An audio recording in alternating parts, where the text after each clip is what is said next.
What's up, everybody, and welcome to your second repatterning movement for our lumbar spine. Now, you should have just completed lying on the floor, working on that pelvic tilt. If that was easy for you, then I want you to consider progressing to this and using this movement as your repatterning movement for the next several weeks. If you had trouble or difficulty in just doing that pelvic tilt and controlling our core on the floor, then stick with that for the next several weeks before progressing to this.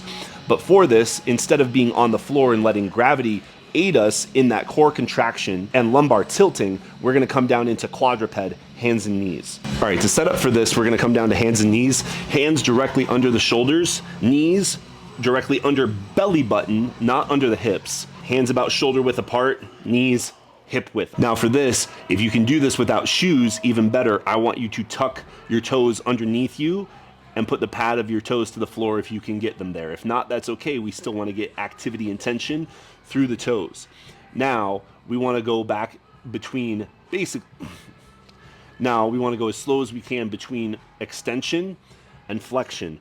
Arching our back up towards the ceiling, pushing the spine between the shoulder blades up towards the ceiling, and focus on tucking that tailbone under you as much as you can.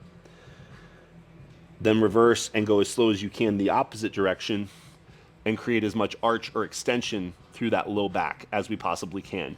You don't want to focus on doing any arch or extension through the upper back. We want to stay focused in that lumbar spine. I want you to do 2 to 4 repetitions, going as slowly as you can, both directions. And again, as in everything else, if you're experiencing any pain, sharp shooting, or intense dull ache, please do not work through that pain. Make note of it so that you can come back and see the progression as you work on the other movements over the next several weeks. From here, now you can move on to your active control and your tension control repatterning movements for your lumbar spine.